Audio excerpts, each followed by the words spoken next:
Bom dia, na gloriosa e santa paz do Senhor Jesus. Mais um dia da nossa jornada da transformação, semana 2, dia 5. Continuamos falando de libertação, liberta a atuação. E nesta manhã nós vamos meditar num texto que está no livro de Números, no capítulo 27.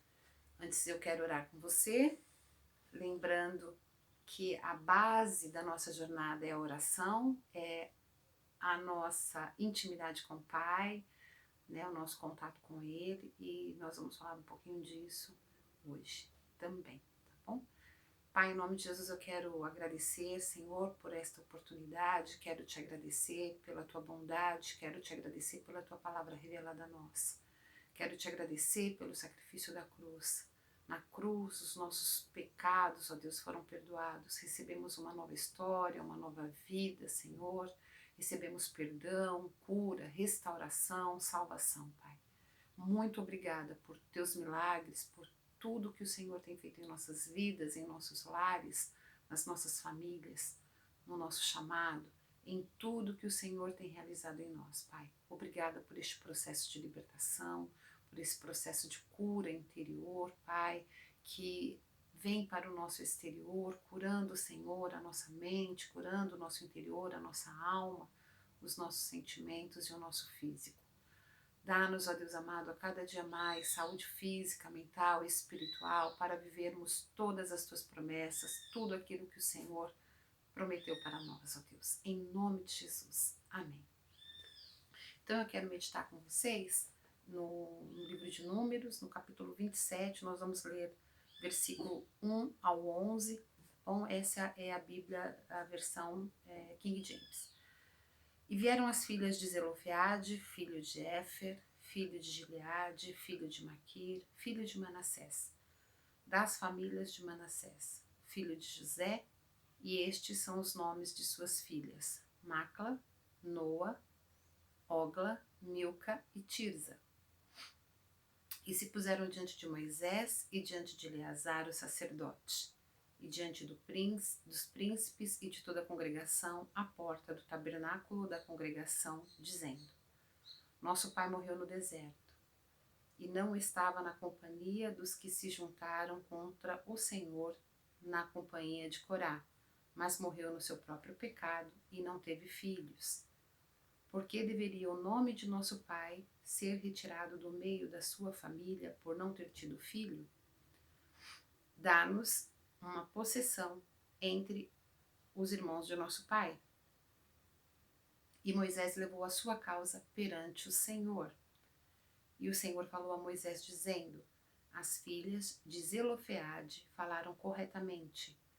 Certamente lhes darás possessão de herança entre os irmãos de seu pai, e farás com que a herança de seu pai passe a elas.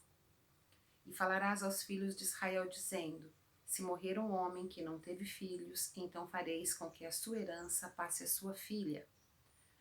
E se não tiver filha, então dareis a sua herança a seus irmãos. E se não tiver irmãos, então dareis a sua herança aos irmãos de seu pai. E se não tiver irmãos, então dareis a sua herança aos irmãos de seu pai. E se o seu pai não tiver irmãos, então dareis a sua herança ao seu parente que lhe for mais próximo da sua família. E ele a possuirá. E isso será para os filhos de Israel um estatuto de justiça, como o Senhor ordenou a Moisés. Amém? Até aqui. Então, Números 27, né, nós lemos do 1 ao 11, apresenta um cenário em que as mulheres não tinham permissão para possuir terras. Na verdade, em Israel, as mulheres eram tratadas como propriedades do pai e depois transferidas para o marido por um pacto nupcial. E, em sua humildade e sabedoria, as 5 filhas de Zelofeade influenciaram na criação de uma nova lei concedida por Deus para permitir que as mulheres possuíssem terras, que naquele tempo não era comum, a terra era possessão masculina, exclusivamente masculina. Lembrando que nesse contexto histórico, geográfico, social, Aqui era uma sociedade patriarcal, né? Somente os homens exerciam os direitos.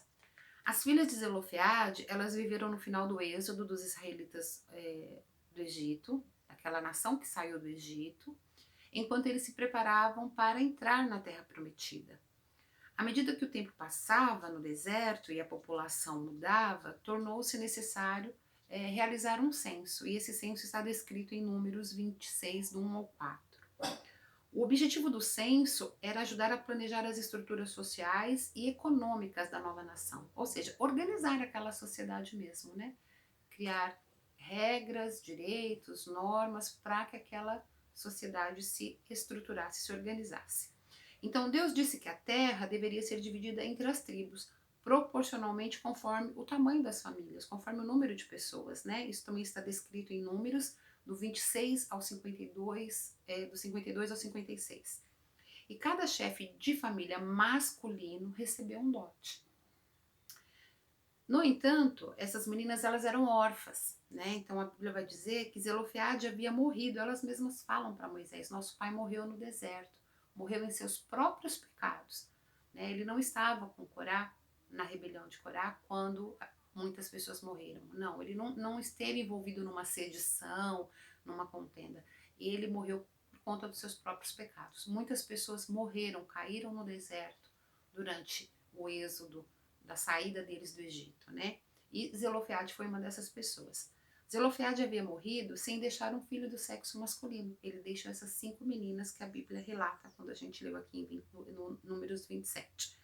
Quando as filhas perceberam que o nome do pai seria excluído na hora de entregar as terras, por não terem um herdeiro do século masculino, elas fizeram algo extraordinário, que nunca havia sido visto antes. Elas tiveram uma atitude assim extraordinária, nunca havia sido vista aquela atitude antes.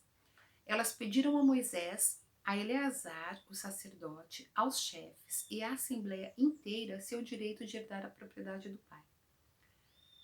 E eu fiquei imaginando o quanto essas mulheres foram à frente do tempo delas, né? Porque é uma sociedade patriarcal. O direito era dos homens. Mas provavelmente elas, nessa caminhada do êxodo, né, nessa caminhada pelo deserto, elas viram muitas coisas acontecerem. Elas viram coisas ruins acontecerem, mas elas viram muitas coisas boas acontecerem. E eu penso que elas se apegaram às coisas boas, aos milagres, ao maná, às codornizes, aos livramentos que Deus deu, a cada vitória sobre inimigos, e elas foram observando o caráter justo, amoroso e cuidadoso do nosso Deus. Eu acredito que essas 5 irmãs, elas aprenderam a se relacionar com Deus. Elas aprenderam a se relacionar também entre elas, porque elas se uniram num propósito comum. Elas se uniram para algo bom, não para fazer uma contenda, não para fazer uma sedição, mas elas se reuniram para buscar ao Senhor. Elas provavelmente conversaram entre elas, elas falaram: olha, estão distribuindo as terras e nós não temos irmãos. Precisamos falar com Moisés.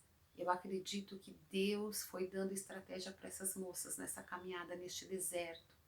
Deus foi falando com elas, foi ensinando para elas como era se relacionar com Ele, o cuidado amoroso deles, que apesar de elas serem órfãs, não permitiu que elas tombassem também no deserto, mas que elas chegassem até esse momento da distribuição das terras para entrar na terra, para tomar posse da herança. E nesse momento, elas conversaram entre elas, se antenaram e foram conversar com Moisés. Elas tomaram uma decisão.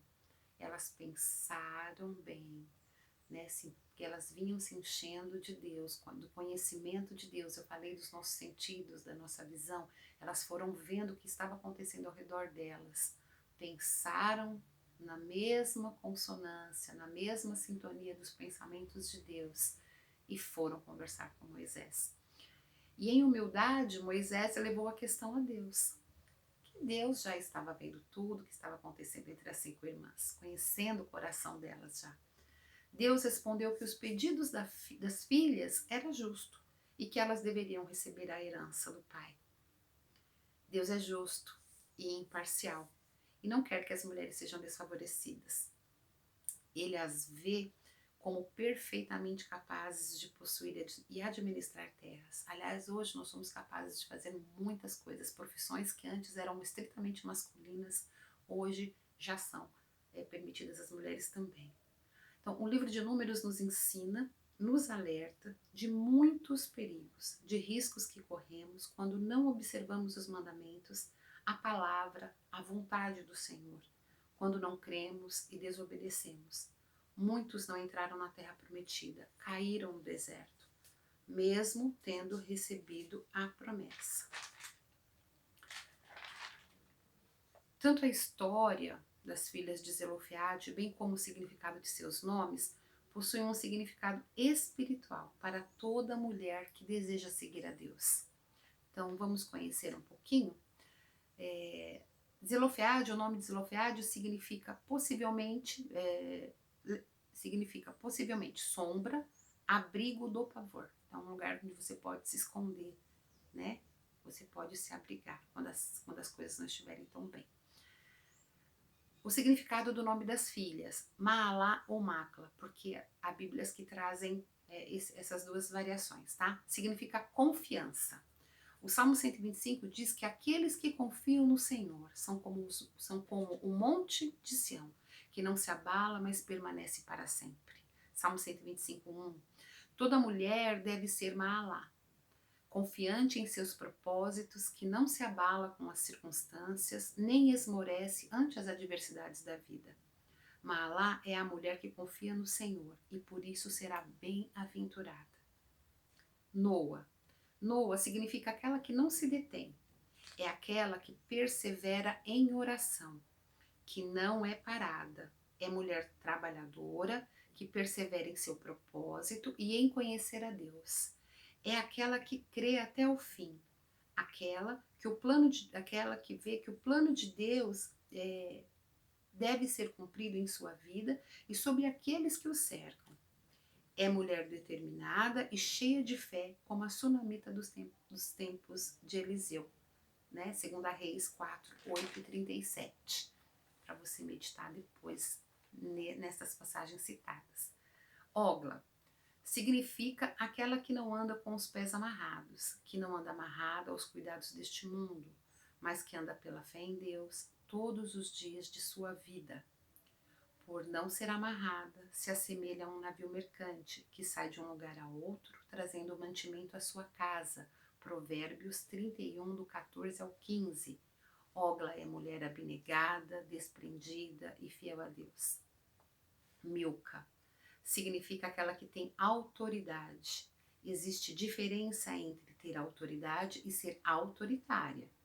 Milca representa a mulher com autoridade sem ser insubmissa, uma mulher respeitada por seu marido e filhos e comunidade como a mulher virtuosa de Provérbios 31. Tirza, deleite, delícia da vida e prazer de Deus. Já pensou ser chamada de delícia da vida e prazer de Deus? Lindo, né? É a menina dos seus olhos, como Israel, a noiva, a igreja. Aquela que tem o favor de Deus e cuja graça resplandece a outros. É aquela mulher agradável que obedece ao Senhor e que tem prazer de estar e se derramar diante dele. É como Maria, a irmã de Lázaro, que preferiu adorar a Deus do que fazer outra coisa. Mateus 26, do 6 ao 13. Essa história é uma história linda, né? Na vida dessas moças, dessas mulheres. E nós, o que isso traz para nós? Que nós precisamos confiar, né? Como a gente leu o significado dos nomes. Não ter os pés amarrados, não nos determos, termos autoridade e sermos deleites para o Senhor. Se quisermos alcançar a promessa, receber a herança que nos está proposta em Cristo Jesus. A caminhada nem sempre será fácil, mas podemos aprender com o tempo, aprender com o exemplo dessas 5 filhas de Zelofeade. Eram tempos diferentes dos nossos, mas os desafios sempre existirão em qualquer época. A boa notícia é que o Deus que recebeu a petição delas, recebe as nossas também. Acredito que durante o êxodo, o relacionamento delas com Deus foi sendo construído no secreto. ao ponto da petição delas sensibilizar o coração de Deus a favor delas e de todas as mulheres que passaram a ter o direito de herança. Precisamos sensibilizar o coração de Deus. E como podemos fazer isso? Precisamos estar atentas e vigilantes. Precisamos tomar cuidado com a nossa pressa, sobretudo do nosso relacionamento com Deus. Nós somos criadas para nos relacionarmos com Deus. E eu quero aqui, antes de finalizar, chamar a sua atenção para algo. Eu não estou aqui ensinando que é para você colocar o Senhor contra a parede, para você conseguir o que você quer. Mas para nós compreendermos que o Senhor é justo, Ele é amoroso, Ele é cuidadoso, Ele é fiel. E que Ele cuida de nós nos momentos mais difíceis da nossa peregrinação nessa terra, porque nós somos peregrinas aqui. Ele cuida de nós naqueles momentos que as coisas ficam mais difíceis. Aquelas meninas eram órfãs e elas ficaram preocupadas, né?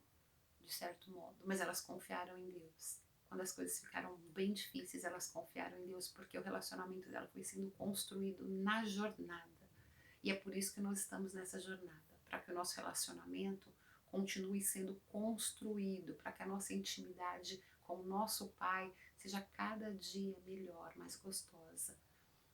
Que você, assim como eu, possamos entender, mergulhar nessa passagem, meditar mais nela e entender que apesar da gente viver uma época muito moderna, uma época contemporânea, onde as mulheres brigam, gritam pelos seus direitos, né? Nós votamos, nós trabalhamos, nós temos carreira, somos empoderadas, né? O mundo tem usado muito esse termo, até gosto do termo, mas nós somos empoderadas por uma força diferente do mundo, nós somos empoderadas pela força, pela ação do Espírito Santo em nós, que está nos transformando, fazendo de nós mulheres submissas, auxiliadoras dos maridos, mulheres que se submetem à palavra de Deus. Então, nesse sentido, nós somos empoderadas.